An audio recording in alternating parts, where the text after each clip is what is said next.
Welcome to the Boston Art Podcast, Boston's premier art podcast, where we talk art, culture, and philosophy. My name is Theodore Earthworms. And I am Brian Huntress. Welcome to the show. Okay. Unless we can start at 2 hours nonsense. Right. It might be the audio will have a lot of people talking in it, and that fuck it. It'll sound really good anyway. How are you guys doing? Good. Yeah. So we're in a very loud cafe in Harvard Square. Yeah. Chilling. We just recorded a different episode in a different not just like recently. That was even louder than this, and it was really uncomfortable in the beginning. But then it was cool. It sounded fine, so it should be okay. It sounded fine, so it should be okay. We were at Diesel in Somerville, and we were next to a pool table, which was very loud and jarring the whole time. Yeah. But it ended up being fine. Yeah. So you guys have a big project that you did recently. Yes. Right downstairs from here, right? Yes. Just nearby, just right down the corner. Do we have the opportunity at some point to go down there and check it out? Because of course. Okay, because I was thinking too, if it's not like awkward or too like not spacious enough to go down there, maybe it might even be better to record in there at some point. Yeah, I mean it's just like a very narrow. Thin, yeah. Yeah, but we go stay part there. of it, though. Yes. It's good. Hell yeah. I would love to. And Theo went there. Yeah. Before. Yeah. Excellent. Maybe we'll take a walk. I like to. Anyway, but yeah, so you guys have done a ton of projects together, huh? Yeah. How did you guys come to start working together?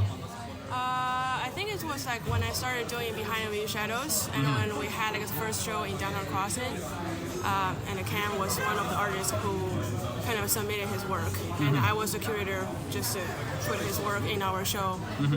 Yeah, but we didn't really make a kind of friendship connection until maybe this year. Yeah. This year in the beginning, because I think I also invited you for a dumpling night. Yeah. Yes, dumpling night. Yeah, and Cam went Cam come to that party I hosted. Oh, that's fun. And then we just had more talk about like art, about life, about things. So I'm sad we missed that. I forget what we had. There was something that came up that night, but we weren't planning on going to that. Was it this past month? No. Or the before? January. Last year. Right? Oh, holy shit. Yeah. Okay, gotcha. This year, Yes. yeah. It's almost the end, yeah. I was saying the other day, there literally is like only like 15 free days in December. Yeah. For everybody, every year. Yeah. It's like the worst fucking month. I feel like Christmas should be in a different month. Well, don't say that, because I will have my birthday soon. Oh, yeah. Oh, really? Is it what's your birthday? December? 23rd. Oh, okay. Does that make you Sagittarius or just outside of Sagittarius? I'm Capricorn. Capricorn? Okay, Oh my God, I cool. thought I'm already typical enough. Maybe I should work harder. I was going to say, we talked about this. Yeah, I remember that last episode that you were on. So yeah, it's your second time on here. Yes. That's yes. awesome. And this is the first time for the First Pisces. for me, yeah. Yeah, Oh, yeah, welcome. welcome. Thank you for having me. Yeah. Of course. So is the project, so the gallery downstairs is the new VA Shadows Gallery, Yes. right? How did that space come? What was the genesis of that space? How did that come to be? Yeah, so first of all, I don't really want to just talk as an administrator, you know. I see. Obviously, I'm an artist. But when Denise Jolson, who is the executive director of Harvard Square Business Association, she found me and she said, we got a very nice window area, but we would like to kind of dedicate this area to art and a community. And I know you have been doing so many kind of curatorial work. Would you like to do something? Kind of really brighten this area. And I was like, yeah, but I only kind of do the curatorial work for Behind the Shadows, because as artists I also have my dedication to my art practice. And then she said, that's actually wonderful, because Behind the Shadows already kind of foster a community for people. That's how I started doing kind of this commission with Harvard Square Business Association and Intercontinental Management, which is who is the manager or owner of this. Oh, this like the space. whole building. Yes, Yeah. yes. So I really appreciate they would like to consider use art to occupy space and share with people who would walk by Harvard Square.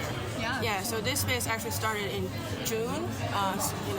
We kicked off with Natalie Reed's first show, the Bicycle Show. Yeah. And then it kind of continues. This is our fourth show featuring artists Cameron, Boyce, and Gateway Arts, which is located in Brookline. Yeah. In Brooklyn. Brookline. Oh, Brookline. Yeah. Okay. Wow. Yeah. A little closer. Right. Very true. Interesting. And the show, it's a mural, or is it a series of pieces with a mural or something? I think I view it as like one connected thing, which is cool. Just everything is tied together, and that's like specifically when we chose the gateway artwork, we wanted it to be like all thematic and related. So I view it as one, just a connected project. Yeah. And we checked out your music on the way here too. Does like performance and the music and stuff relate to the visual art as well? So we had a conversation about this where I was like the painting and all that is more of like the joyful and maybe beauty sort of aesthetic, and then the music is more of the kind of other outlet for the emotional and emo type stuff. So they're connected. Definitely. They're just like different. Maybe kind of opposites, but all encompassing. Different ends of the spectrum. Yeah, exactly. Yeah. I like that too, because I feel like it can be a hard decision. Like I've made a lot of how to art shows and have been to other people who did openings where the paintings were about like really bad stuff or were like about really negative feelings. And we spoke to an artist one time who did a show like that and like kind of regretted it. Yeah. Like they felt really like weird in retrospect that they had a show that everyone loved but was about really dark stuff. Yeah. So I guess, have you ever experienced that, or like that influenced your reason to kind of make the paintings more, I don't know, like a more positive, joyful kind of thing? I think there's like there's a great vulnerability pretty much in like whatever you do. And I think there's a vulnerability with the positive side though too, like you even sharing like your happy moments, because just as then people can still take you down. Yeah. Even when you're showing like stuff that you are really like proud of. So I guess perspective wise, I don't think I've had any like feedback like that, but I think I just want to keep like holding on to those parts of my life that I really loved and continuously show them. So. I think in my experience too, it can be so vulnerable when the art is new, but when there's been some distance, it's like a journal or something. It's like I don't remember, or I do remember, but it's not on the top of my mind anymore, these feelings. So being able to look back at them and see what I was making that was really positive is kind of better than times when I've done all like really negative art. It's like, oh wow, that's what I highlighted in my memory. Yeah. It's like complaining or something. I did a whole bunch of illustrations when I was in high school that were all just like really negative, wry humor cartoons. They're like funny to look at, but they're not the most positive. So it's kind of nice to be memorializing those feelings and moments that are better. High school art though seems to be like a very time where that, like all the stuff I was making too. I don't know that I was like that sad or something, but you just make like really like dark things. Yeah. And maybe that's 100%. What you like. You've been like told to idolize is like when you see like when you see Van Gogh or all that stuff where you're like, oh, you gotta absolutely suffer, you know what I mean? So you're trying to already like mimic that when you're like a high schooler and you've got like you just kind of go to school and then you go home, but but not to say that that's not I like the idea too of like considering it a vulnerable thing to share positivity, because like I think like I've always thought about like your dreams and aspirations like this, where I always feel or at this point in my life feel really cautious about sharing those things with people, because it's so easy to hurt you when you're saying that. Exactly. Like I feel like what your hopes and dreams and everything you love is like it's like as easy as like killing a plant.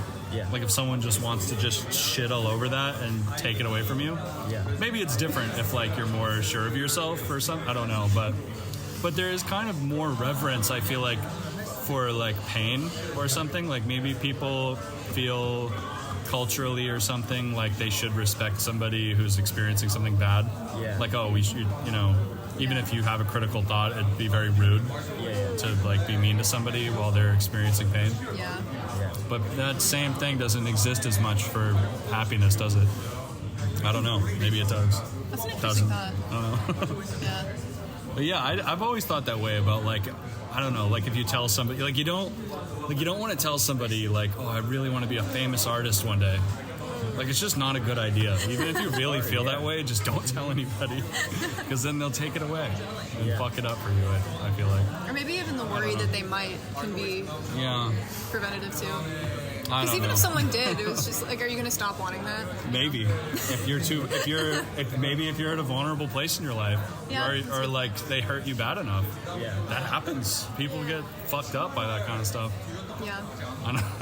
In a positive light, though, I think I told Yolanda about like having a dream of like a mural and like wanting to do that, and then through this whole collective and project is like kind of how it was created, which is really like I'm very grateful for, because that was like one of those things, where it's like you have a goal, and it's not like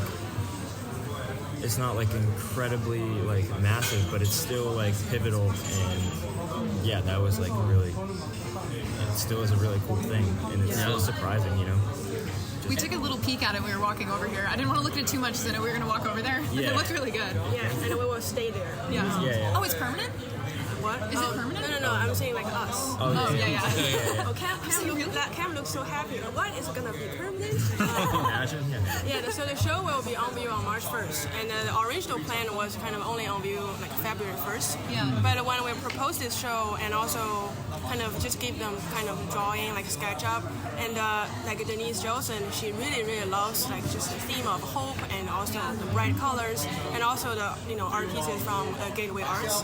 Oh, and also for folks who don't really know like Gateway Arts, they are the community who really support people with different disabilities, and then they also kind of do different kind of art practice. So that's a very specific community located in Brookline, and has been doing this and also supporting this specific community since, I believe it's like since 1970-ish. So it's very long time. So I just really appreciate like to connect Cam and Gateway Arts together, because I would say like the overlapped area, I talked this with our writer Nemo, like the overlapped area, one is about innocence of like just want to hold on something beautiful, just want to hold on something that is shiny, and another part is the pure creation. Instead of thinking I want to be a famous artist, or I will get so much good feedbacks from this exhibition. It's just like only like a pure creation. Like I want to do this, and now I finish it. It's beautiful. That's so cool. New place to sort of protect that joy, that passion. That's great. Another thing too, murals I feel like are a lot like. I guess you guys probably maybe had more freedom because it's a mural kind of behind glass. But in this, maybe this is how every city is, but there's a lot of, I don't want to say gatekeeping necessarily, but there's a lot of hoops you have to jump through for your mural.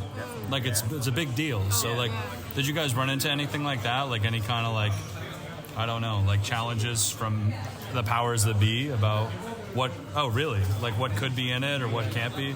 Interesting, because I nodded as a curator, but I didn't nod as an artist, because I don't really do like the 2-dimensional work yet. Maybe sometimes in the future.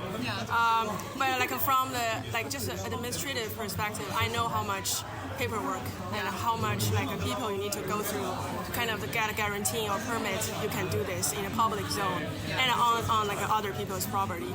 So I feel like but like seeing the mural in this gallery and how colorful it is, like I am very interested in kind of seeing this mural outside, like outdoor in a public space. It could be on a building, like a vertical, and also it could be like a horizontal, like as a background, like a playground. So that's something I'm imagining, as a curator. But as artists. I don't know if there was many hoops I had. I feel like you handled all the hard stuff. I kind of just had to like show up, do my stuff, and then go from there. Just the mural. Yeah, just focus on that. Just focus on the painting and all that, and like which is nice that it's very nice for me to get to have to do that side, But we've talked to other muralists that have said how physically taxing it was to do their project. Was it like a lot of like upper body workout kind of shit doing it? Yeah. How did that feel? It was a lot. difficult? It was like 7 or I don't know, 7 athletic or 8 endeavor. Days. Yeah. 7 or 8 days. Yeah, and I just kept going like before work, after work, and then a lot of like up and down ladder, and it's so tight in there too that you kind of like to get to the other end you have to like shimmy your way through all this stuff. But yeah, it was, but also very fun and meditative too, with just like how repetitive it is. So just a quiet space, which I loved. So. Yeah. Was it a lot of house paint? Yeah, it was a lot of house paint. Yeah. A lot of Excellent. house paint, yeah. Which is it's great because it only took like one layer of coat to cover it. So Nice. yeah, that was fortunate. What was is it drywall in there or is it cement? I forget. Drywall. Drywall. Yeah. And it has like the gray color as you saw Yeah. before. Yeah. So when I thought of like having a mural in that space, the first thought I was like, okay, so then how we would paint this wall back to the gray after the mural. So part of the contract is Cam is doing that like both, like as the person who would do the mural and also as the person who would paint it as back to the gray. Yeah. Oh, cool. I'm very excited to cover it up. Yeah. Like I do look forward. You're to already that. excited? Well, like just to like, there's something fun about like making something like that. I've done it before and just like rolling over it. Yeah. Yeah. And then you can also see it too. You can make your own shapes as you erase, like which is really fun too. That's neat to be like the beginning and the end of it too. Yeah. That's cool. Metaphorical. Yeah. Yeah. Oh, and also the off-view date would be his birthday, March 1st. Oh right. Yeah. That's exciting. Happy early birthday. Thank you. Yeah. How old are you? I am 28. Oh, me too. Took me a second there. I was like, what Happy am I? birthday, Brian. Right. My birthday was November 27th. So fairly recently. Happy birthday, everybody. Bunch of winter Thank birthdays. you. I was in August. Leo. Same year though. So Wait, so what is March? Are you Pisces? Yes. Okay, nice. That's my rising sign. right. I see that similarities. If you see Cam's work, you just can see, oh my God, such a free fish, like Such a fish. just like swim so freely, like a while, like all the like poor Capricorn needs to do all the paperwork. Okay. Like sitting in front of a laptop, like talking with other people. But I think that's kind of the joy of building a community, though. Yeah.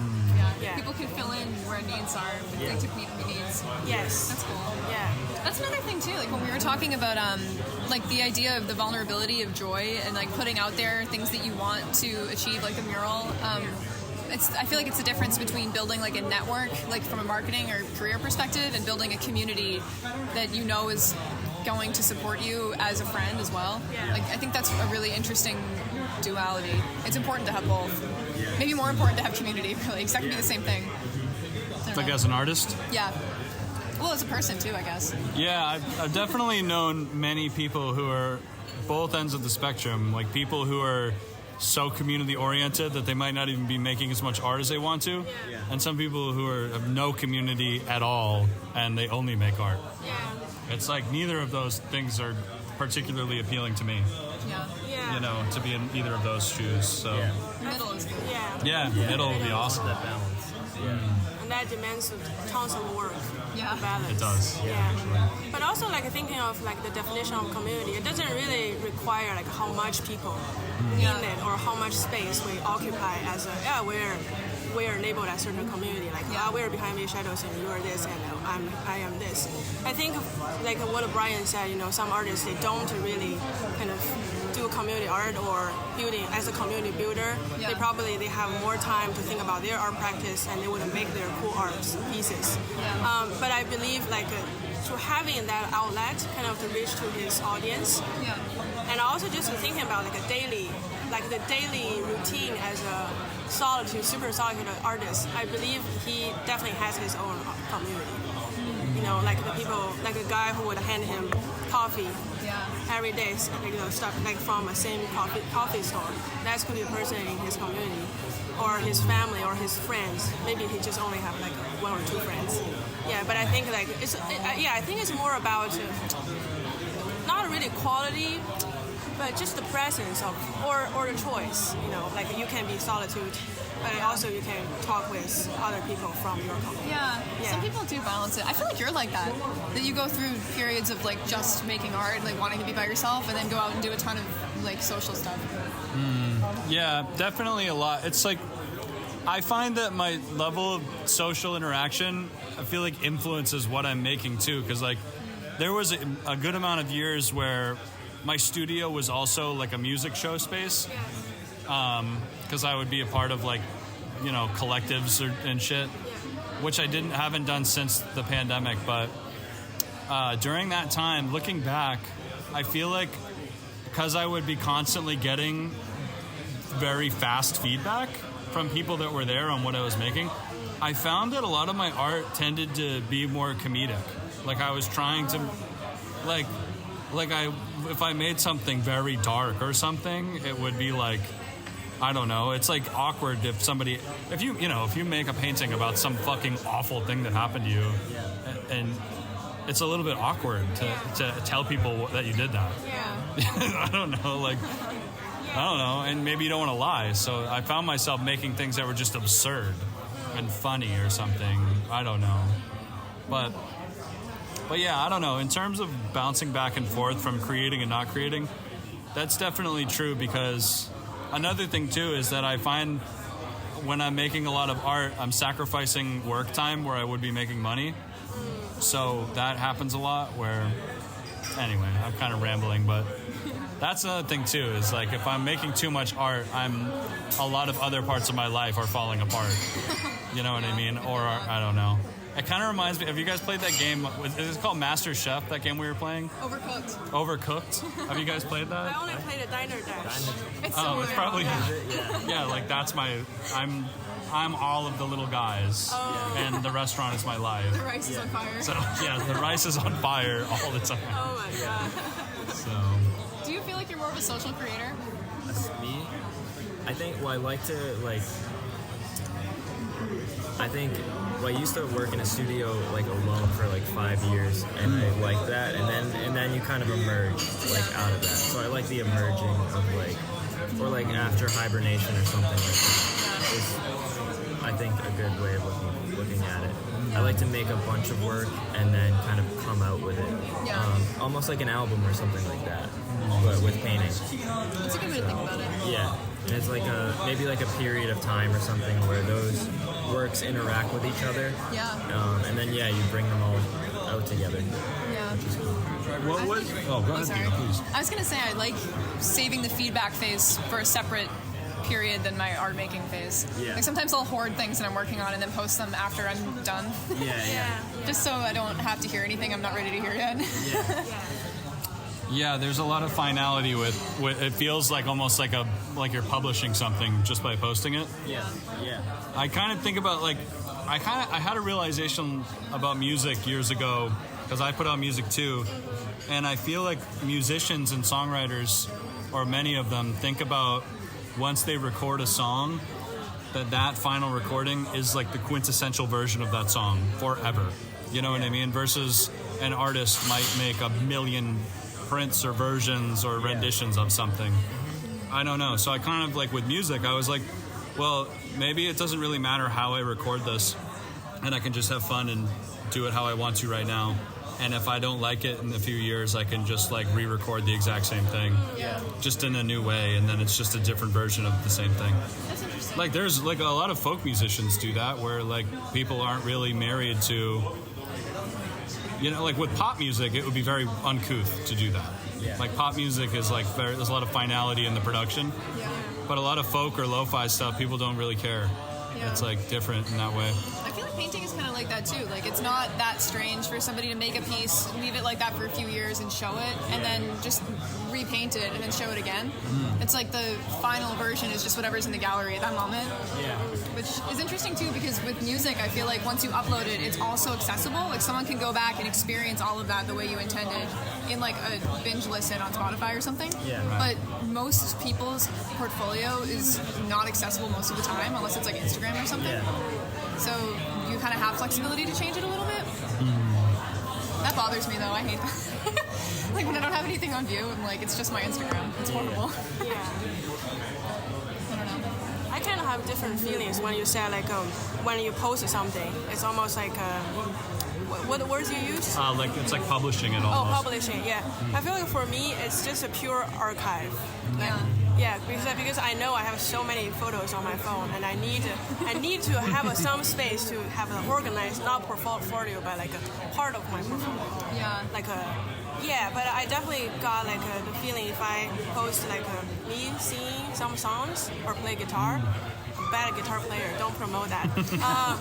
Like I would be very like vulnerable. Like I think I would get to what you said before, like just in the studio making something, and somebody would give you very fast feedback. Yeah. So I would be like self-conscious. But like in sculpture, in visual arts, I don't really think I would kind of indulge myself in that private zone. Yeah. Do you think you look at the documentation of your work and photographing and sharing that differently than somebody who's like painting or photographing paintings or scanning in images, because what you're doing is more sculptural and installation based? Yeah, definitely. Like when I had the artist visiting my studio, one question she asked me was like, do you do good documentation? And I was like, I said, are you indicating something? Like, are you indicating like I'm not doing like a good documentation? And she said, I didn't say that. I'm just like curious. Yeah. So I found like, especially nowadays, I kind of just have expensive practice in installation, which is different than sculptures. So like the way I archive them would always capture the moments inside of the installation, rather than like kind of an overview of everything. So, and also that's how I think about installation too. It's just like how you play with different elements and how you kind of rephrase a sentence, and it could change all the time based on like the space you're kind of working with. It's almost like how we put the show up in a gallery, because like I'm going to show you guys like very soon. We actually hung so many stars, clouds, trees, and also we play different version of this, like how we display the art pieces from Gateway, how we make the dialogue between the visual arts, like just two different arts. So Because a lot of your installation work too, like your own work, plays with a lot of like light and shadow too. So the same piece probably looks really different at different times of day, or with different like people in the room maybe. So that makes sense, because you could document that 100 different times throughout the day and it'd be all different. Yeah. And also I love that fleeting appearance. Something you only can see for 1 second. And then it's gone. But that 1 second will kind of just be embossed in your brain forever. It's kind of the same thing when I thought of like how we cover the mural after the show. I feel a bit sad because I was like, we actually did so much work in starting from hand. Then we just painted it back to gray. Like wouldn't it be a very sad kind of like this place were once like bright and colorful. But then I thought, well, if this mural will be here forever, then people would just take granted for it. They wouldn't even remember it or appreciate it. So I think, my practice in art making also influences a lot on my kind of curatorial practice, and also like how we talk with people and how we care each other in daily life. I also like the idea that, I know it's on drywall, so this would be the only way you do it, but if it were a mural that was on a wall, maybe you'd power wash off, it wouldn't still be there, but when you're covering it, it's going to be behind the gray anyway. Like, it's not going to be gone. There's layers of, like, past projects that are still on there. Like, that's really cool. Yeah, and it's just, it's going to get, like, a little bit thicker every time. And, it's just cool. Oh, and also since I'm doing like my Warpio series, Theo knows. I was thinking maybe one day, like after so many mural shows, I will do my Warpio series as a peel it back. Yes, and everybody, so cool. Everybody will see the color. Because I actually did that in Gallery 263. Like the director over there, Doc, and he just do whatever you need to do. And I actually really carved the wall and tried very hard to peel the surface.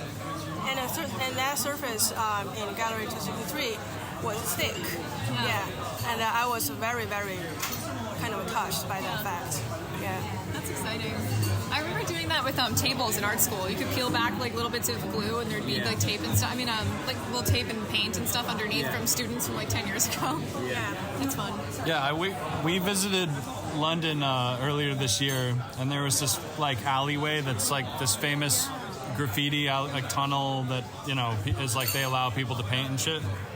And I took it home, but hanging off one of the walls was just a giant, like, it was like a half-inch thick just slab of paint that was just all different colors. Yeah. And I just... Like a jawbreaker. I have them on my desk. Yeah, it was like a jawbreaker, actually, like the candy. But yeah, and I was just like, this is like a little piece of like probably like 100 paintings, maybe more. Yeah. I don't know. Kind of odd. But. I like the physicality of that. I don't know. This is like sort of related, but not really. But another thing that I thought was interesting about what you said about the mural is the idea of painting on a ladder in such a narrow space. It's like such a physical experience that is confined to that space specifically. Like that's kind of an interesting thing to think about. It's like a birth of a piece in a way. That must have been interesting to play with, like just experiencing that physically. It feels like more than just doing a painting on a canvas. Yeah, you're kind of in it. That's the difference between, especially with like size. Yeah. You know, like I think the biggest one I made was like 5x5 before that, and so this one I think is 47 or something feet long. So it's a long wall. Yeah. So you're kind of in it, and it's more like bodily, like movement sort of thing. And then there's a lot of trusting with that because like. You can do it, but then you gotta go outside and like take a look at it to make sure it looks how you think it looks right in front of you when it's not like an 18 by 24 canvas, you know? Yeah, no bird's eye view. Yeah, there's none of that. You're just inside of it, which is pretty cool. Yeah. So in terms of murals, this was the first mural you did? Yep. That's awesome. One. Yeah. Wow. Yeah, did you... Before this proposal or idea was cooked up, were you like itching to do a mural, or was it something that? Oh, so you were like really wanted to? Yeah. Especially, I just wanted to do like a big painting of the patterns and just see what that looked like on a wall. So that was like. So when the opportunity came out, I was like, "This is awesome, man." Yeah. That's cool.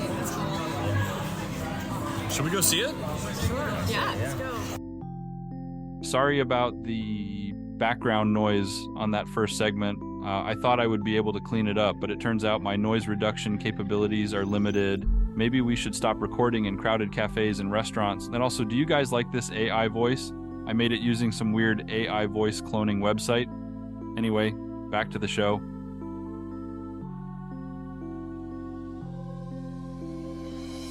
Do you guys skateboard? I used to back in It's a lot of fun. elementary school. Right. Yeah, it's a very, very dangerous hobby with very little payoff other than like just like personal glory if you do something cool and don't die. I've had a pretty much permanent injury from over a year ago where I fucked up my tailbone and it's just still fucked up. This is beautiful. So this is the window, the gallery. Yeah. There are so many details. I think like one of the beautiful thing about this window is it really gives you different options to look at it. You can look at it just as like a passenger walk by without looking at it, or you can be the person who stand like across the street. Yeah, where you can have like whole view of it. Or you can just get very close to see the details. Right. Yeah. Cam, are you influenced by like textile arts and things like that? I thought about like sometimes I have made them like into rugs before. Oh, or, like, wow. I'll take the canvas and then just put it on the ground. Sometimes I just think the pattern just like looks better on the ground. But yeah, that's what I would say. Like I do think of it sometimes as a rug. Yeah. I really like how the way that, I don't know if this is the way, like if I'm reading this differently, but I love how it looks very three-dimensional, kind of like it's waving or like it's billowing just because of, and it's funny too, because it's an effect achieved with it's like simple up close. Oh yeah. And almost gestural, but it looks like it's coming off of the wall. Yeah. It's funny because the objects floating in front of it are casting shadows that are pretty much the same level of contrast as the shadows you painted in. Yeah.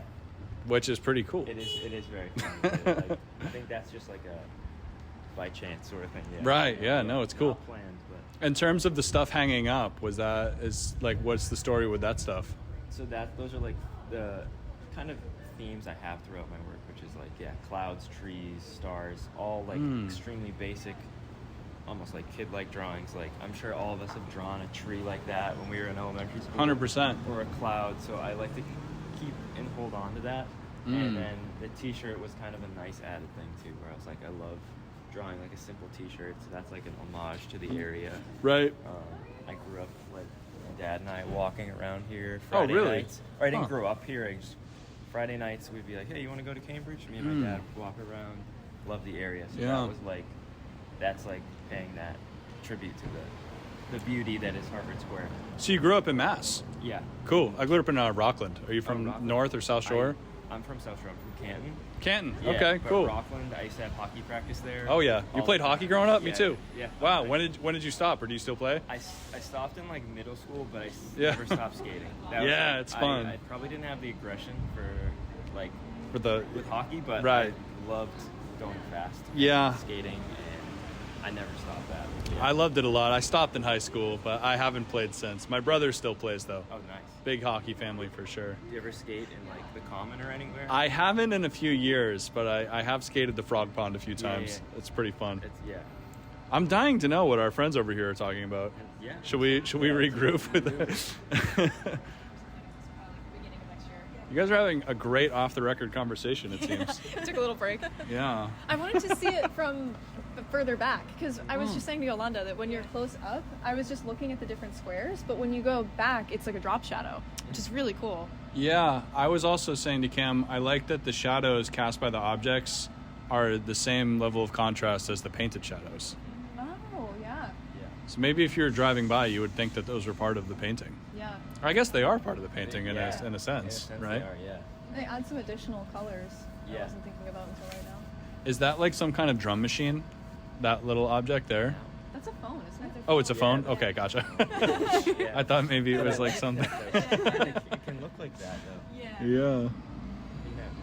So in terms of the gallery, the gallery is this space. Yes. The window. Okay, I love that a lot. So when you guys have like the thing, is the March 1st, the opening, what is the event going to look like that for that? The March 1st is not an opening. The March 1st actually is the day the camera will paint everything back to gray. Oh, I Closing. misunderstood. Yes, Okay, yes. it's the closing, So I right. think for the programming wise, like I'm still thinking of it. Mm-hmm. Like one of the things I was thinking was like, I really want Cam to bring his like a checkerboards, like just like a chessboard size. Chess but, sets. yeah, but Yeah. with all these patterns.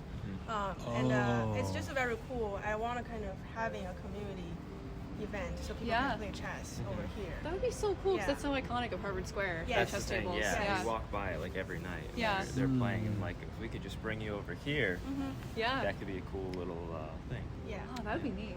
One thing also to observe about this space for the people that aren't here is, to describe it, this is like a fairly large, like 4 or 5 floor building or something. Yeah. That seems to be offices, storefronts, or potentially apartments, but the side of the building where the gallery is a slice of it. It's like, what did you say it was, like 47 feet wide, Yeah. Yeah. but probably a depth of 5 feet, Yes. maybe. Yeah.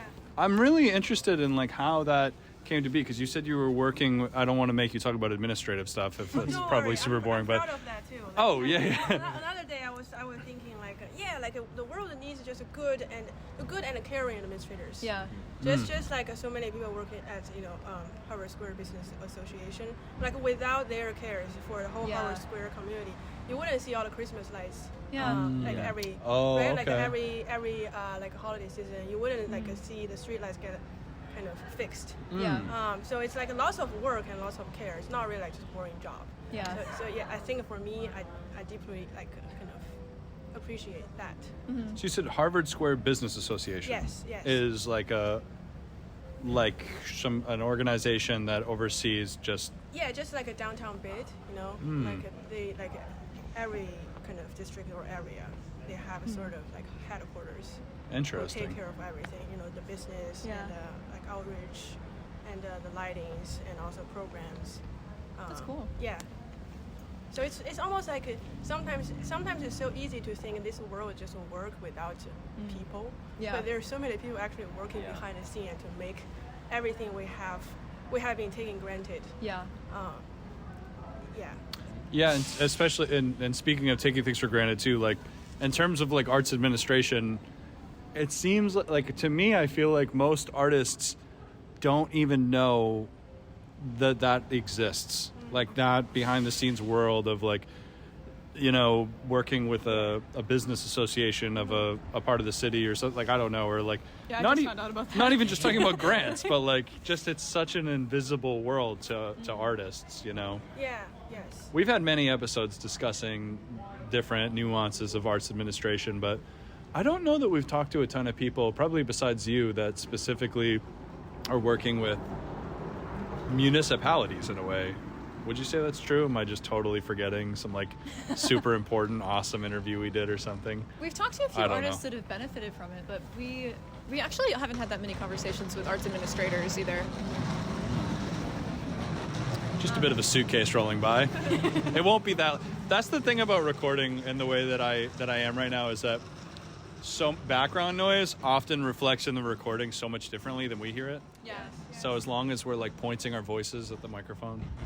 Okay. I'm sure other people who do audio engineering listening think I'm an idiot for doing this probably, but fuck them. Yeah. You know about audio engineering. You probably record your own music. Yeah. It's not that deep. It's okay. You can have a kind of shitty recording. I used to have it. Like every song I had back in the day, like we have a sun pump in the basement, and it's just like like that, so you can hear it in every recording. And like it's just whether or not you want it or you like turn the reverb up or whatever, but it's always there. So it's just like, even if you're trying for the perfection, like, it's not gonna. It's just texture. It just adds to it. Yes. It's definitely, it could be a boring conversation, but I think in terms of audio recording, I feel like there should be more language around the genres. Like I feel like there should be genres of audio recording, like expressionist, like expressive recording or something, or like, I don't know, or maybe something more refined and polished and high effort. I don't know. Yeah. Maybe that's what hi-fi means. Yeah. Hi-fi. I don't fucking know. High five. Something about it is very funny. High five. High five. Yeah. You know, and I think like obviously you guys must be super fucking proud of this gallery, and you should be, because this is super sick. But I can't help but comment on I feel like it's such an interesting topic that it is such an unusual space, and it is so visible. Yeah.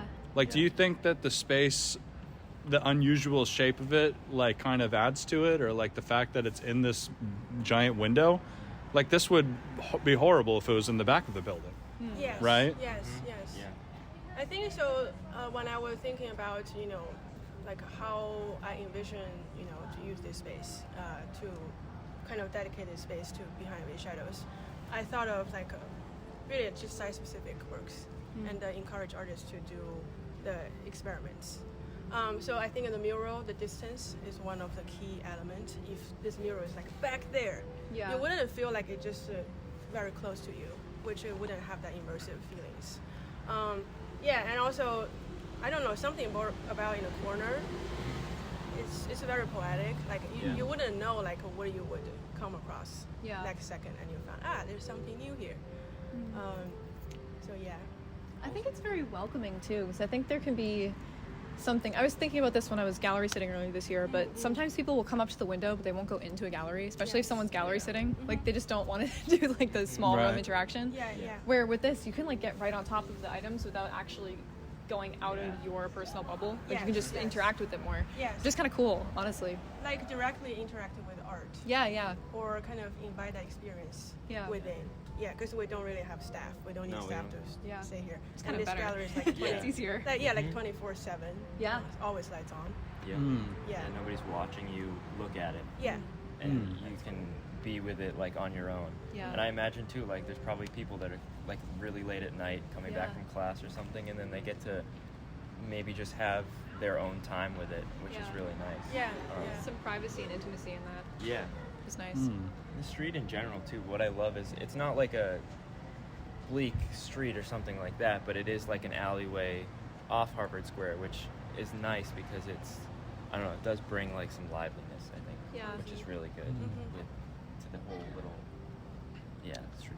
And I think it lends itself to the kind of art that I'm sure you don't want to take credit for it, but the kind of artists that I see in your circle that you have curated before tend to have a conceptual bend, doing thing like of course, in the VA Shadows show I saw that you did, there was a lot of paintings and more traditional format, but there was also a lot of people doing things that I found like, exciting and out of the ordinary, And I think a mural kind of, in my mind, lands in a conceptual place as well, because like maybe if like you were trying to sell this mural, this would be a very inconvenient way to display it, obviously, because there's no gallery sitter. But the fact that like, like the show you did it, I forget the gallery name, the one in Alston by KFC. Yeah, like that show would have been awesome in here too. Like this is the perfect kind of thing for that. Yeah. Maybe I just call myself. I make artwork that's not gonna be sold. Like I'm not sold. I really thought of it. Like I know I wouldn't rely on my art to feed myself. To pay my bills. Me neither. Because otherwise it would just kind of give me too much pressure. Yeah. Kind of take away the joy and the pure creation. Yeah. So maybe that's why I'm also doing administration work. Yeah. So sad. But it's fun though. But I only do behind the shadows. So because I want to make sure my focus and attention are enough. Yeah. For it. Do you feel like you are like? Do you feel like what I was saying is true, that like there seems to be like a bit of a genre forming around VA Shadows, around the kind of art I mean, that could be your eye as the curator, but I wonder if that's if there's something happening there. Yeah, so I think I'm thinking about my curatorial practice. One thing is about conversation. I wouldn't just go to their studio and say this. Yeah. Let's make a Excel sheet. Let's price everything. And then this is a drop-off day, this is a pick-up day, done. Yeah. It's always having that kind of incubation, that process. Okay, now I see your art, and what do you want to do for next? Do you want to try something else, even if you don't see yourself as a painter or you don't see yourself as a sculptor, but maybe you have thought you want to try something else. Yeah. And then that's my role, to kind of bring that hidden desire, out, and just give space to let them create something they never kind of imagined before. So I think that's very important to facilitate something in art world, instead of just a very conventional, the business and the curation and artists. I think there's something about, not really, I'm not Oh, thank you, sir. Appreciate it. Thank you. I just lost my train of thought. Yes, so it's a little bit like a mentorship. Yeah. But it's equally. Yeah, kind of having conversation or collaborator. Yeah. That's the better word for that. That's so important too, because to be able to jump in with a curator that's doing it in a very, I don't want to say staunch, but a formatted way of pick up on this day, send me your bio, whatever. You have to already know the hoops to jump through or know the etiquette, and there's a lot of experience that has to come with that for you to even be able to interact with that person. Yes. I feel like after art school, or if you've ever even been to art school, you lose a lot of windows to meet people that you have a collaborative or mentorship relationship with without that advanced experience, which can be really, it's a little bit gatekeepy, really. Yeah. So that's a really important role, I think. Yeah. Do you feel like somebody I'm curious, because that's such a rare skill set to me, or even I feel like most people, or even artists who were maybe want to become a curator, wouldn't even know where to start, or wouldn't even your preference would probably even be inconceivable. How you would even get some, I don't know, I guess I'm saying did you maybe have a mentor, or was there a show that somebody curated you where you developed that intuition or that style? I'm curious to know how that started for you with the curation. Yes, I think I always just tell friends I'm so lucky, I'm held by different pairs of gentle hands. I use gentle hands as a metaphor for my mentors in my life. And I think most of my mentors, their practice is doing public art. So I'm just thinking, and also my practice also have so many public art, pieces here and there sometimes. But thinking about public and thinking about intimacy and thinking about how a public area can host intimacy and vulnerability. and what make us feel safe, and how we can make ourselves and each other to be safe. That's a very important thing for me. So when I say that conversation or mentorship or collaboration, I think it's kind of like building a stepping stone for everything that will go beyond, kind of starting from the trust. And also I think that's very important to mention, like the curatorial practice I'm doing is contemporary art and also the community art. So this is totally different than, people curate the historical, like the show says, like back to the centuries, because I believe that demands so much work and research. And for me, contemporary art and community art, that really demands me to be present, and it really demands me to pay attention. So this is like more, and I feel like I facilitate all these, how do you say that, steps, because it sounds like so many things, it's so stressful, but and what about you? How do you care about yourself? I think I got very nurtured by my theology study.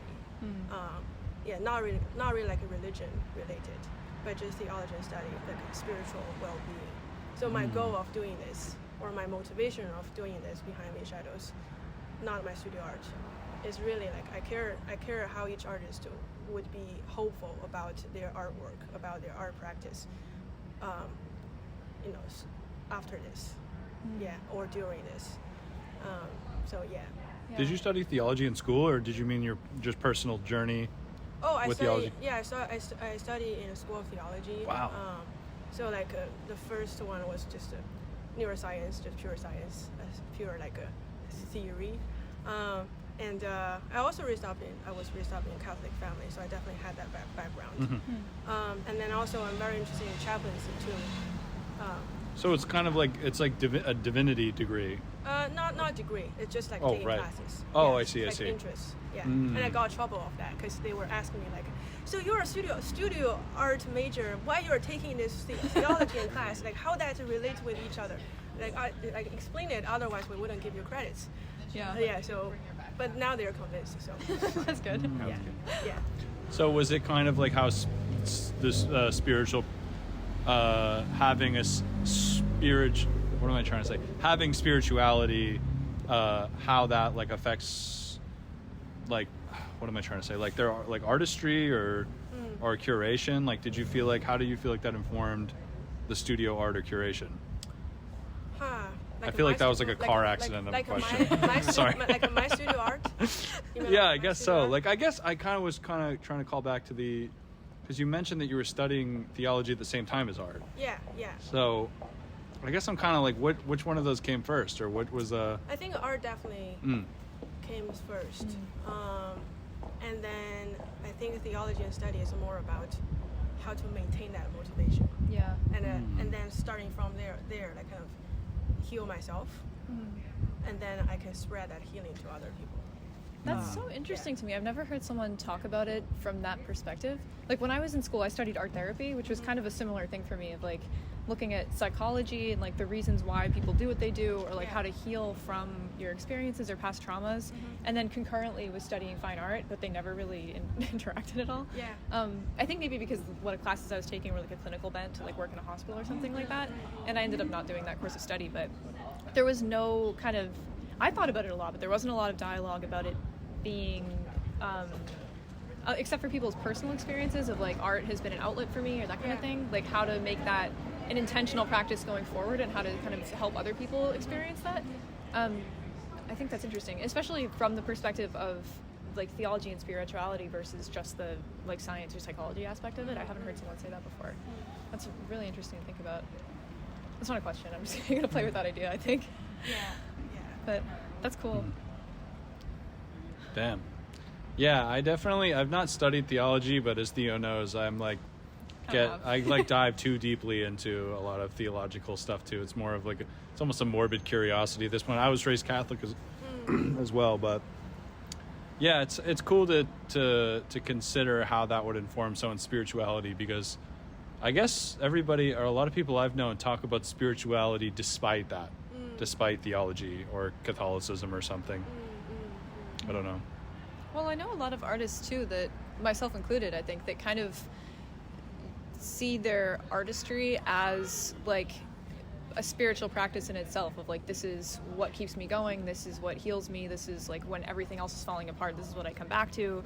And even if they don't have an explanation for why it's like that, that is a continuous thread in the same way that religion might be for somebody else. Like I've heard that resonates with me, and I've heard a lot of other people say that, but I don't know that I really connected those dots before. Like as like, what do you do with that once everyone has kind of like, we all feel this way, but then what is the practice where we can experience this together? So I feel like there's a very, very, very wonderful writer I really love, and her name is Sarah Amond. So she really thinks about like a public a lot, and also like our orientation in public, and one of like her, like there was a sentence I really love is like, you need to figure out how you, like you need to get orientated. No, like she said, you need to get disorientated so then you can get orientated. Yeah, so I think it just also like experience of living in this country as a foreigner. I just constantly, this is also another reason I think about public a lot. I see all the stores like in Harvard Square, because we're standing right now. Like I feel like they're pretty safe, safe to me. But it wasn't the same case when I just came here 5 years ago. They were just all of like unfamiliar and strange stores that serve people who I don't really know. So I wouldn't even go in. So I think that's how I think about public. And also she also said like multiculturalism is the final answer for peace and like equality. That makes sense, to sort of experience things that are other people's daily perspective and relate that to what you've been experiencing. That's interesting. I personally hadn't traveled a lot until like kind of this year, really. And then we went to London the beginning of this year, and then for my birthday, Brian and I took a big road trip where we drove from here down all the way to Louisiana, Miami, and then back up the coast again. It was all in the car, which was like 12 days or something. It was a long time. It was a long time. It was fucked up. I see your face. We accidentally went to Louisiana during a historic Louisiana heat wave. We were sleeping in the van. So it was like, I think it was like 105 degrees at nighttime. We were sleeping in a like car. the car, At night, We had to I've leave never been in early. 100-degree weather at night. Bad. It was fucked. But it was really interesting to me because it made me, like, I've heard people say that so many times of, like, when you travel, like, you get more context, which makes sense. But I hadn't maybe had firsthand experience with that so much because I grew up homeschooling and I didn't really have a lot of money for traveling. And then I was in college for a while and the pandemic happened and it just didn't happen for me. And then doing that, it was like, you don't think that it would be that different to go to like Pennsylvania or something, like somewhere that's not even that far. And it's crazy to like drive through a small town here versus Maine versus Vermont versus Louisiana, Miami, and see how different it is even within the same country. Like, I don't know, it makes you want to do it so much more. Yes. Yeah. I don't know, any experience where you can have a new level of understanding of other people, I think is probably really good for the soul. Or at least trying. Yeah. Yeah, maybe not enough people try to do that. Yeah. To understand it. Yeah, or aware of like maybe I should try, or maybe I should think in their positions. Yeah. So yeah, it's all about like awareness. Everything started from having that awareness, like, and then that could be transformed into action. Yeah. Ow, sorry, I have a back pain. Every time I breathe, my back hurts. Oh. Hell yeah. So yeah, I don't know. I mean, do you want to go fucking across great the street? mural. Should we look at it from across Oh the yeah, street? should we back up a little bit Yeah, I and really get like a better the look? macro view. We also said hi to Zynia store because we wanted to take a documentation from their window. Oh, very and cool. They were so cool about it. And also, like, we just write this postcard. Oh. We're going to send to them. Yeah, dear Jan, Kelly, and everyone at Zynia store, thank you all for letting us use your window to document our gallery show. Our new show is finally on view after 2 weeks of install. Hope you all enjoy the bright colors next by your store. Merry Christmas and Happy New Year. Yolanda and Cam.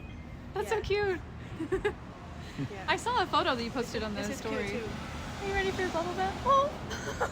Oh my gosh. That's adorable. I know. Wow.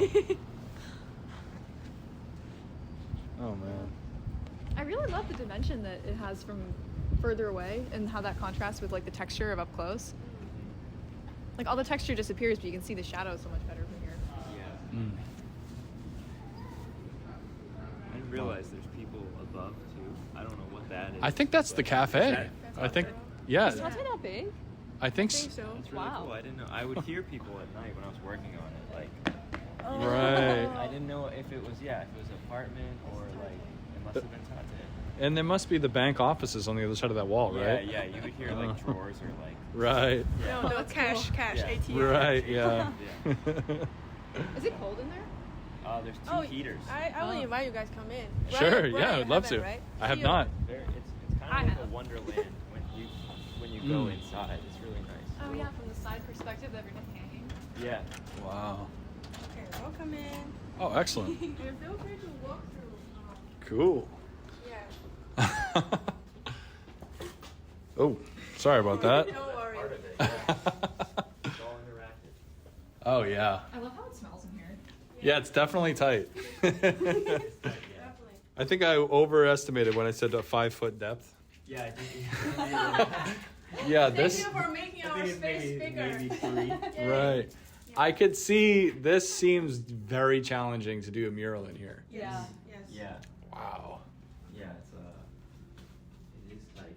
And also we have different lightings. Like now we are going to the holiday night vibes. Ready? Oh, Okay. okay. Ooh. This is the private. The twinkle lights. Yeah. I love how the stars look when you go down with the depth. And this is That's so cool. This is the sleepy time. This is like the cradle one. Yeah. Where it's like lullaby. hanging above your cradle. Yeah. I like it. A I like mobile. this a lot. Yeah. Very childlike. Can I Yeah. take a picture of you both? Yes. Oh, please. Can I go? Me? Oh well, I would. Tight squeeze. Okay. Here, I'll go low. 1, 2, Get a star. 1, 2, 3. Oh, that's stupid shine. Okay, that's good. These look so pretty. Yeah, these are artists from Gateways. I like the sound too. How long do you have this gallery, Yolanda? I don't know. That's part of the uncertainty. Really? I only work with uncertainty. Yeah. Right. That's fun. Because we didn't really have like contract or anything. Just Okay. like we want to work with you, and do you want to bring anything to this window? I said yeah. And also I'm not getting paid or anything. Oh So wow. just like a really like voluntary work. But I think it's important for people to have something in a public space. Oh my God! And also for the artists to get encouraged Yeah. to experiment something new. Did they put parameters on this? Like in terms of, did they say like, oh, we'd like you to feature this many artists, or we'd like you to do this? No. Like, could you have like just come in here and just put your own art up? Oh, I And can. just- Yeah, they like that was their first suggestion. They were like, you can put as much as show you want to as an artist. And I said, I don't think I'm that productive. So I was, and also I don't want to overlap my kind of curator role and my artist role, because I feel like that's conflict of interest. Yeah. What does that mean? Like I promote myself, even if I do like on my social media, but not like here. So yeah, they are very generous. They didn't like oh let's like respond this like a political month, or let's respond this theme or something. Yeah. It's just always like just go for it. That's cool. They Yeah. let you kind of steer the ship. Mm-hmm. Yeah. I feel like those opportunities with no restrictions are so rare. You can just do whatever you want. Yeah. Yes. I talked this with Cam too. Like one of my way to kind of balance my well-being is to like only work with good people. Yeah. Yeah. That's good. Yeah, because that's the only thing I can control. Mm-hmm. But working with good people, that's just a good way to live this life. Yeah. Have you ever accidentally initiated like a nightmarish collaboration? Oh yeah, definitely. I'm not going to call anybody out. Like, out. But I definitely did. And during the process, I was just like, Yolanda, just take it as a practice, and you will never see them again. Yeah. I feel that. Get through it, yeah. Yeah. So definitely had. Yeah. But it's also part of learning, kind of knowing their knowing how they think about the world. Yeah. Not really like they're a bad person. Just like the way they think about world, they think about collaboration. Yeah. It's not the way I think. So that's why it wasn't very joyful for me. Yeah. And experiences like that will teach you how you think about things too. Yes. Especially when you're new to administrative stuff. Like you might have, because I've experienced this in the last year or so, like a lot of context on who you are as an artist, but maybe haven't thought critically about like how a show's put together, who you want to have in your show, who you're working with, what funding if you have the opportunity to choose what funding you're accepting, who you're accepting it from. Like, I don't know. There's part of me that wants to be like, whatever, just let it rip. But sometimes that's more trouble than it's worth. Yeah. So, yeah. And also, like, I feel Theo do it, and you do it for other artists too, just having, like, Boston Arts podcast. I believe, like, you guys have been really forming a community, so then other people can know, like, what's going on in each artist's life or curator's life. Yeah. That's very sweet. And also, like, the moment I asked you about this. Yeah. And you just said yes, because we talked about this before. We offered, like, whenever you want to do something on our podcast, just feel free to reach out. Yeah. I think that's just a better way to think about collaboration in the world instead of being trapped by material. Yeah. Such as space and money, because that's important, but there is some other alternative way to make things happen. Yeah. Having friends that are also working on projects that are parallel to or similar to the ones that you're working on is the best way to find opportunities, because you can only seek out what you know you're looking for. Yes. And if other people hear of something and they're like, oh, that makes me think of this person, and then they send it to you, you might not have known that was ever in the cards. We just watched a local play last night of It's a Wonderful Life or something, that Christmas thing. Yeah. And isn't like the main theme in that a man who has friends is always rich? Yeah. Or something. Yeah. Yeah, it was fun. We anyway. I was saying my favorite thing about those like Christmas plays is that the bad guy, like the guy in the town who has the most money, is always evil. Right. Yeah. We go to those often as family outings. My grandmother loves local theater. Yeah. That's so funny. It's really cute. Yeah, but no, in terms of the podcast, like I've been, trying to be, a professional artist and doing shows and this and that, for at least over 10 years. We're the same age probably, for just as long, but like it's like I don't think I had a lot of meaningful collaborations and friendships before the podcast, obviously. Oh, good idea. Sorry. Before the podcast, yeah, fuck it, let's do it. Let's sit on the ground. But not until the podcast happened did I feel like the fact that like we have an episode where we were talking to a curator that's like a 70-something-year-old man that lives in the Fort Point that grew up in fucking Malden, that just has like weird painting shows, to talking to you or some woman that makes boots in her house. Shout out to Sarah. Like it's like very like it's made me feel so much more whole in the sense that like it's like can feel painful or very stagnating to, even if you're surrounded by great people, to only be surrounded by a small amount of people. I had a few years straight where I would be around, my best friend at the time and my cousin and like two other people. And we spent like every day together for like almost 3 years, just like having shows. And while we did a lot of awesome things, it was also very bad for our mental health, like as a group, like just like, just running and going and not reflecting or reaching outside of that pool was bad for us. So it's also really good to inform your, sorry, I'm in the middle. That makes sense. Yeah. I think it's going to be too loud. I think it's really good to inform your creative practice with infusions from other people with completely different practices too. Like the stranger a project somebody's working on is, the more exciting it is to talk about it. Yeah. Like if you're finding really creative solutions to things, or like if you are working on something that's just like totally weird and I've never heard of it before, I want to talk to you for as long as I can. Which this has been an awesome outlet for, because I feel like those conversations can be like I feel like before we started doing this project, and even now sometimes I crave talking to people like that, and it's just so hard to have those interactions organically that it's a really good outlet and avenue for like hunting people down that are doing weird things. And a big reason we do it for artists too is because like this isn't a complaint or something, but nobody like really wants to have a conversation like this and just record a conversation just talking about something I'm doing. Like nobody is like contacting me or really anybody I know to do this. It's not like, oh, no one has a podcast, so I'm gonna do it to fill a market.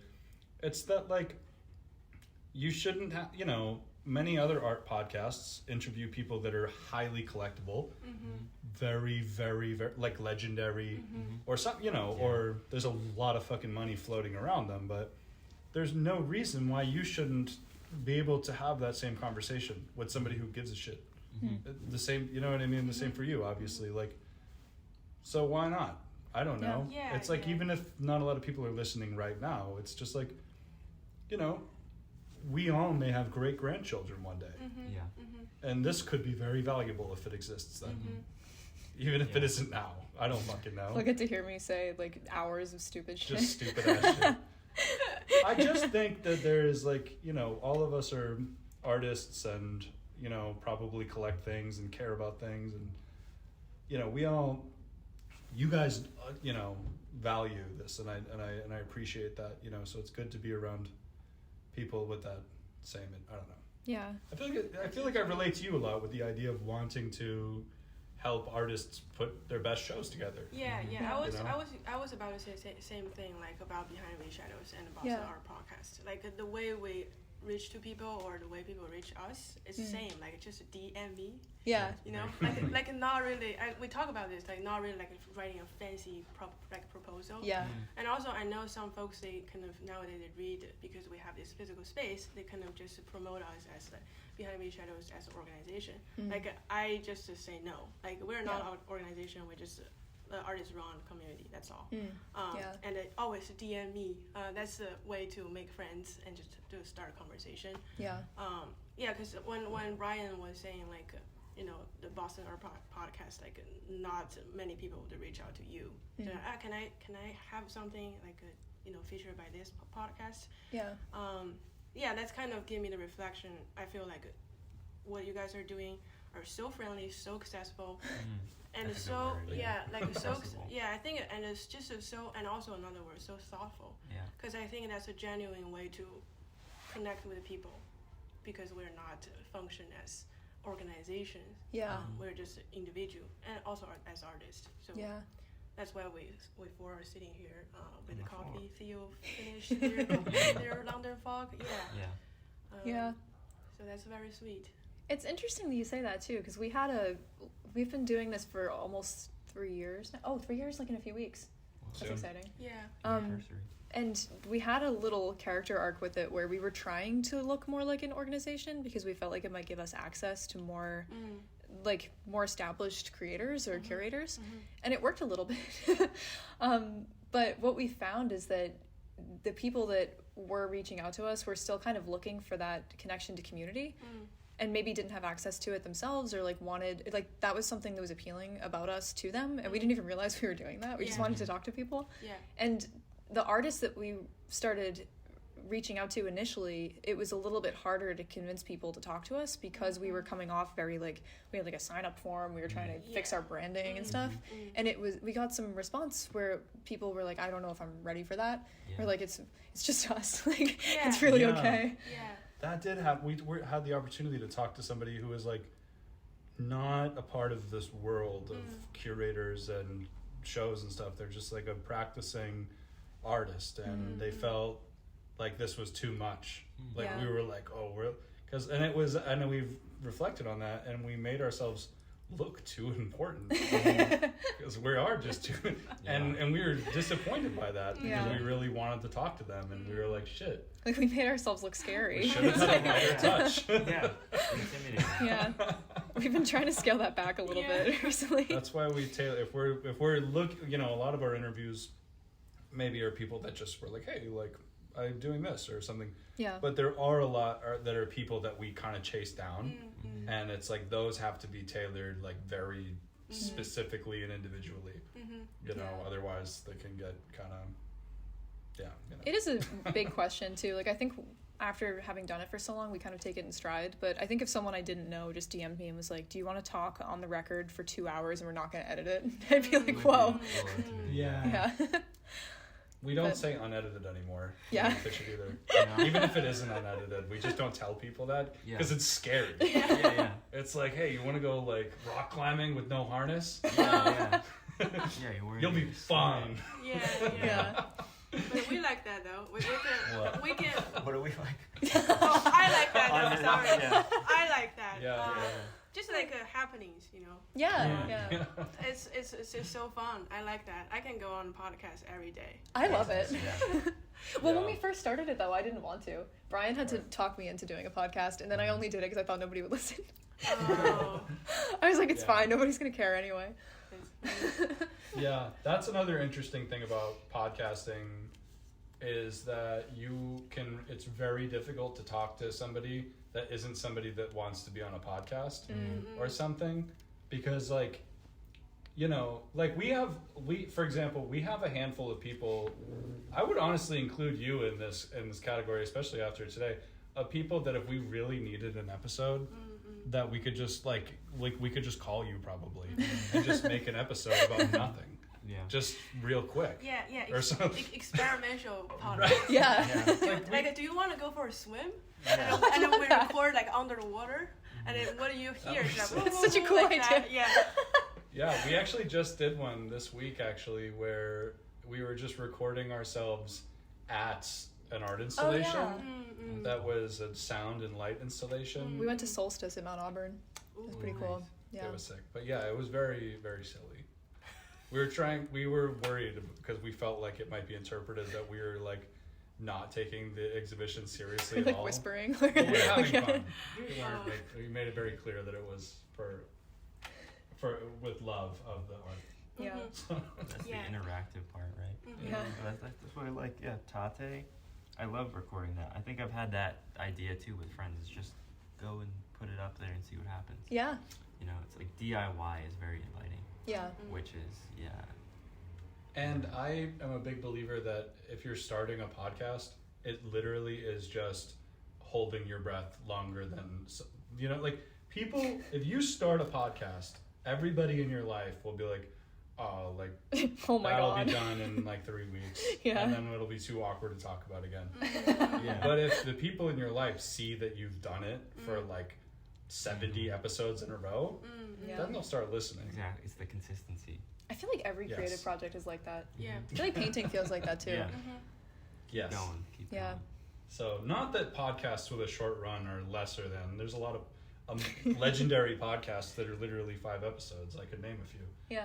But it's like, you know, it's like if people see that it's legit, like, you know.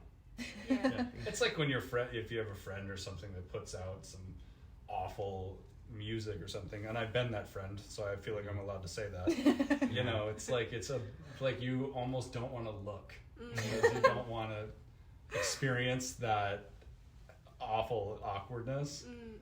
There's something. Is that how you felt about other people though, or how you feel like other people have reacted to you when you put out something you weren't proud of? I feel like I make good music right now that I like, but I know for a fact that I have made and published egregiously bad music. Yeah. That I know everybody around me was like, That's the good stuff. Yeah. Like that, I'm guilty of the podcast thing though, what you just said. Me and my friends, we probably have like 4 episodes. And it's like, it's going down, you know what I mean? Like, okay, the months are starting to pass, but it's cool as like an archive to be like, all right, definitely. If we're like 20 years from now and we're listening to us sitting by like a fire or something. That's cool. Like we have that moment. So that's the way we interpret it, is like, nobody has to listen to it, but as long as like we can come back to it and do that. Yeah. But I get that sort of thing is the consistency of it, because it's like you tell everybody like, we're doing a podcast, and then there's a whole separate Instagram for it, and then you look at the Instagram and it's like last post is like 2017 or something. Yeah. Like that. You know, But yeah, it's the consistency. Yeah, it's like gone, you know. 404. Yeah. Phone. Yeah, 404 not found. Yeah. Yeah. I think it is nice too, though, like, to when you're saying like documenting those moments, because so much of art, especially DIY art, which is most of it at a contemporary level, is so I don't know if transient is the right word, but or ephemeral maybe. That it's like the people that are around you, or like when I think about my art scene when I first started making art, the people I looked up to, like now that was like 15 years ago or something. A lot of those people have kids or have moved away. Like it changes so rapidly, and people leave or stop making art or stop making the art they were making. And it's like I was thinking about this the other day, because there was a kid who was like a year older than me when I was in high school who did like I was obsessed with his graphite drawings, and he only does printmaking now. And I was like, oh man, like it would have been so cool to see what he was making. His art now is still cool, but it's like those things all change even if the players stay the same. So documenting it, I feel like, is so important, because the majority of people aren't going to blow up in that way where it's like they're in history books. And even if they are, like, I think there's an art show at the MFA right now that's like the etchings of Mondrian, like things he wasn't famous for. It's like, even if you're one of those, not everything is going to be documented. So moments like that are so, like, I feel like the cringe is so special. Do you think, would that fear you guys, like, as, I mean, like, if you were long since passed and you're looking back on it and like somebody found your like old sketchbook or something, and then that's what's hanging in the museum? Like, I wonder, would that scare you, or would that be like a little empowering, being like, whoa, they like this part? Yeah. I think for me, cringe and self-cringe is there's I feel like there's like a 5 to 10 year window. Like, I'm not cringing at anything really from when I was, you wouldn't cringe at yourself when you were 9. No. What the fuck? That's a 9-year-old. Yeah. But you'd cringe at yourself from when you were 23, maybe. Depending on your age, So I feel like it's like I cringe at myself from 5 or 6 years ago. Definitely, but like I've been thinking about that recently, because like this is like maybe a little bit embarrassing, but when I was like a little kid, when I was 10 or 11 or 12, I like relentlessly listened to Eminem and like Insane Clown Posse and stuff. And for years, hearing that music, I would be like embarrassed. I'd be like, dude, don't shut that off. I can't listen to it. But now I'm 28 and I listen to that and I'm thinking about myself when I was like 11. And it's like funny. I'm like, oh man, this was very meaningful to me, to my young dumb self. You know what I found? But for years it was embarrassing. So I feel like the stuff that used to be embarrassing is nostalgic now. It's nice. Yes. I found a series of art at my mom's house that I made when I was like 12. That was just like pen drawings, like big pen drawings of like the 7 deadly sins. But it was like just girls from Tumblr. Like, it was really bad. But those, like, if you think about it though, if I scanned those and like did like a t-shirt run or something now with those images, that would be kind of sick. It'd be funny, You could reclaim the cringe. It's similar to when something transitions from looking dated to looking nostalgic, right? I don't know. I feel like maybe there's something to that. Like, it's kind of weird. Like, I feel like it's kind of cool right now to like dress in like a nostalgic, like 2011, like weird, like some style from back then or something. Even though that's like when I was like in like middle school and high school. Yes. So that feels weird, I guess. I don't know. Whatever. I don't know. I think too, when you're looking at things from the perspective of like thinking about the context and empathizing with the creator and looking at it from like an aesthetic interest way, there's a lot less that's out there that's like unacceptable or cringy or something. Like, there's a context that makes anything interesting, and something that's interesting is good art, I think. So sometimes it's just about how you spin it. But if I if I died and then came back to life like 200 years from now and like my journals were like at a museum, that would be horrible. You have your retrospective. Right, that'd be embarrassing. I question that though too, because like the artists don't always have that say anymore. You know what I mean? Like they just get. So not all of them do. Maybe they're like a state can decide that stuff for them, but right. they don't all get the choice for that. It's just like, I'm gonna put this out there and hope. Yeah, hope, and do with it what you will. It's the world now. Right. Like I think about sometime, I don't know if you guys are, I'm not really familiar with his work. I just know him as a historical figure, but I think his name's Lord Byron or something. I've heard. Like the famous poet from like, but apparently famously when he died, his friends got together and burned all of his journals to protect him. And nobody really knows why they did that. So maybe, it's like, what's he but doing? his like books and poems survived because he was a published, known person. But they burned his journals. Oh, that's a good. Kind of suspicious. That's a good inspiration. Yeah. I'm gonna put this in my living will. Please burn everything. Yeah. Burn it something. all, yeah. He had community. Those Yeah, are some his good boys friends. took care of him in the afterlife. Yes. Oh my god. Yeah, so weird That's stuff. crazy. My journals are so disorganized. I don't even know if someone who was trying to could find them all. It's kind of scary. Your cats. I know. They're just everywhere. Under the bed. My cat actually does sleep on my old journals, so they're under the bed. Oh. He sleeps on yours too. He just sees like, you know, like it could be anything from like a laptop to a thorn bush to wet paint. He's just like, that's a perfect place for me to sleep. Or you're playing a board game with friends. Oh, perfect. Yeah. He likes to, he'll just get in there. Not cat beds though. Not cat bed. Wow. Just random bad surfaces to sleep on. Oh my god. One time I was painting and I went to the bathroom stupidly and left my palette out, and he jumped from a shelf into my palette and then ran through the house and tracked little blue footprints all over the floor. My roommates were so mad at me. Cats. Yeah. Now I'm sitting. I just always enjoy like the reflection of like on the window. Yeah, you get 2 paintings now. Yeah. Yeah. I love how it looks looking down the row too. Yeah. Yeah, this is a part of that I think is really like interactive. Like being in here. It's just, this is like almost like a TV set to me too. Yeah. Like it feels like honestly like a little bit like Oz or something like that. Yeah, it's like I was kind of like trying to like think about that too when we were outside, because like this is a room that makes no fucking sense to exist. Yeah. Except for to display art or something. Yeah. Like they clearly, when they were built, like isn't like, I don't, not to get too much in the weeds, but is there like some kind of like laws that mandate cultural community use of spaces or something in order to develop areas? Yeah, I think. So I think so. Yeah, because like the writer Claire, like her name is Claire, she wrote an article about this space because of the zoning issue. Like the certain percent of the building or bank or business property needs to be dedicated to a community and dedicated to art. So in that interview, like I think it's on Cambridge Day, the newspaper. She kind of just explained or just to tell the whole story of how this space now becomes an art gallery. That's cool. Yeah.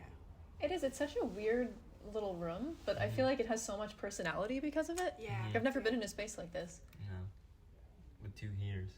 2 heaters, like, which makes it really nice. Yeah. That was another good thing about painting it, was just like, because it was so cold, just having them constantly blow. Yeah. But that also adds a cool effect when it's on, because everything starts spinning on this side. Cool. So, like, yeah, the shirt I think it's good that you tied the shirt down, because, like, that thing starts to really go.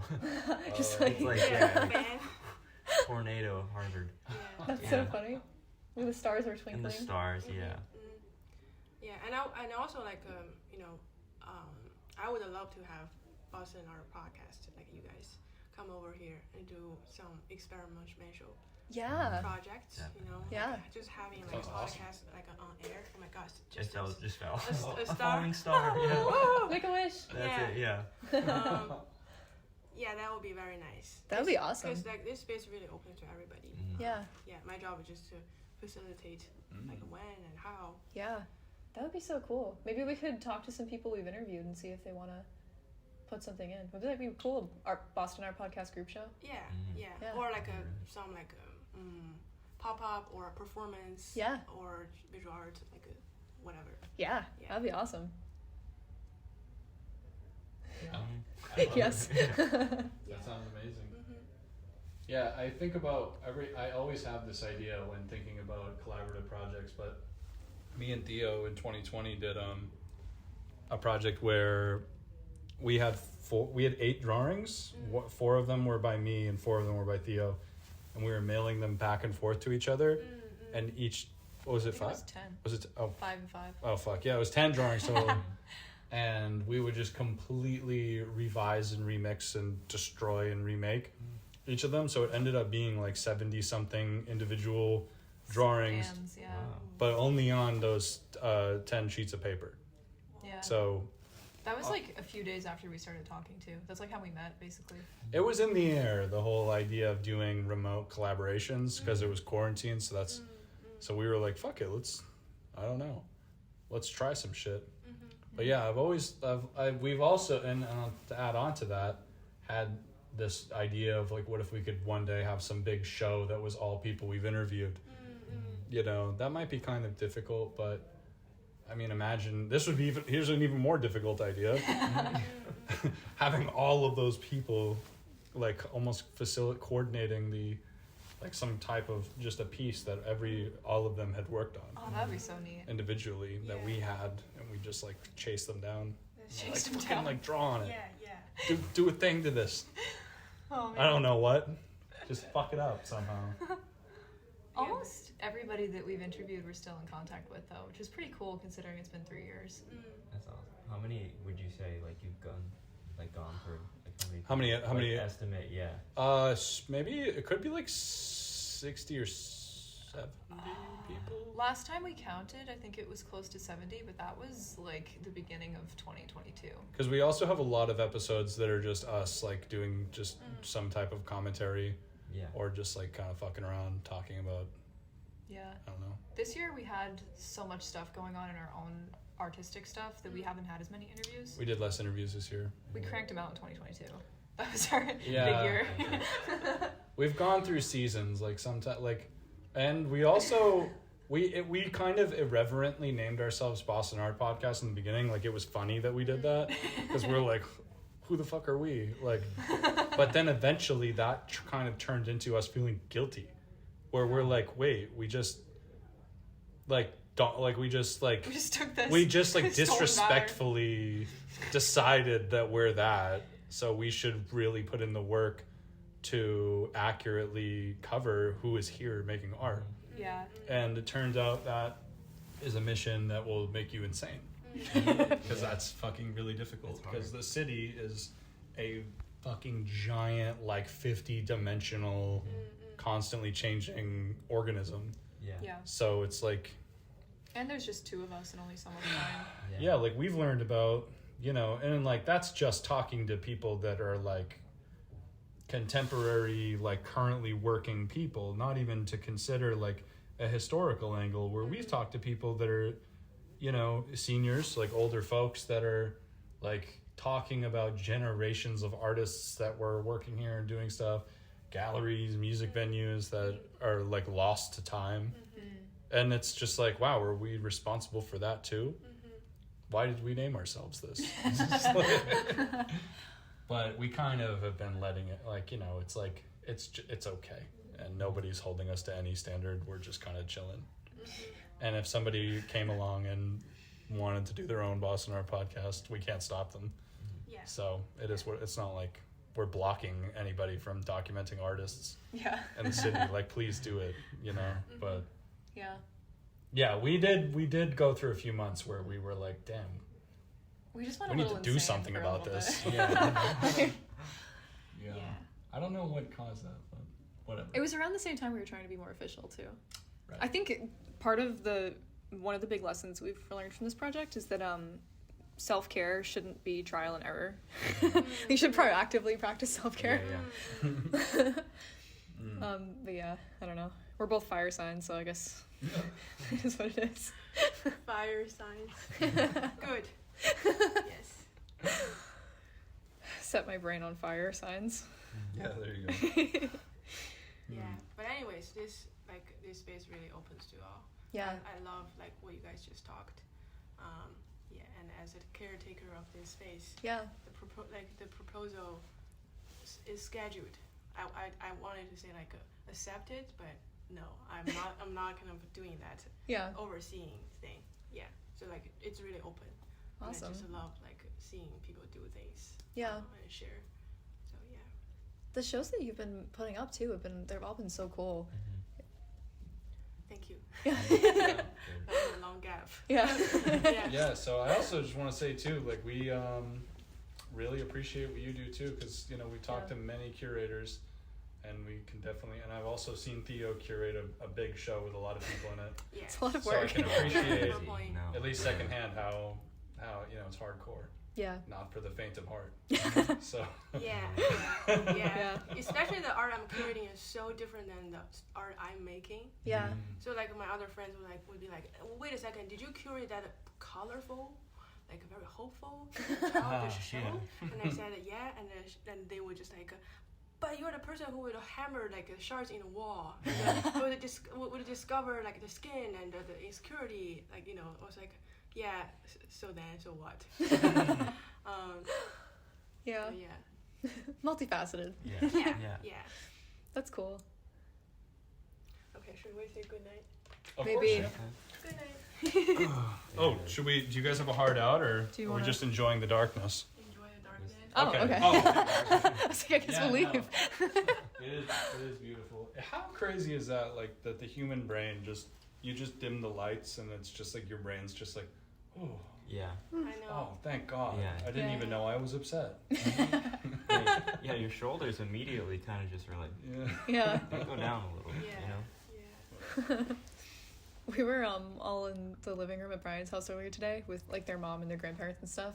We were watching YouTube videos on full volume with the overhead light on, and their brother came in. They're like, "What are you doing?" Just like dim the lights and turn the TV down. Everybody was like, "Whoa, wow, this is so much better." Suddenly we're not all like like arguing. Yeah, I had a fun day with the family today where it turns out my grandparents and parents had not seen the cop slide video. Remember that? I love that. Yeah, so I got to show everybody the cop slide. It was a hit. Of course. That's still a mystery to me, like how he did that. How the fuck did How is that physically possible? The guy Like, just flew down. people go down and they're not even like I've seen little kids do it and it's just like nice and easy. Yeah. He came at it like with the nitrous on, like I know. And going back to bringing up skateboarding, it's like I've seen people take falls similar to that and get like fucked up. Yeah. Get like really hurt. So it's just like wow. Man. it's a national, or not national, but it's like a landmark now. Like Yeah. I think you can Google it, right? It's called like It's on the maps. It's probably on the Yeah. roadside America now or Yeah. something. If you're familiar. The infamy of it, yeah. That's so good. Oh shit. Yeah, Theo, if you want to buy some good jewelries. Ooh, yeah. Yeah. Let's check it out. I was just doing the documentation for this gallery and I got distracted and bought 2 pairs. Oops. Oh, really? Yeah. That's cool. Is it handmade goods in there? Yeah. Zinnia? They have very good, they have a very sweet story, like on their website. Oh, Like nice. this store started from like a Jan, her parents, Yeah. and then her parents actually met because of making jewelries. Oh, that's cool. Yeah, and then she kind of just continue this thing and turn it as a homemade, like, or family owned business. That's really So nice. it's very sweet. Yeah. I love that. Okay, I probably need to head out because I have a dinner plan with my friend. Oh, that's nice. Hot pot. You know, we're sitting here and I'm thinking, wouldn't it be cool if I have a hot pot here? In here? Yeah. Yes, The yeah. smallest hot And then I pot think the restaurant. problem people would just kick me out. Like, Like sorry. you're done. Yeah. Firehead.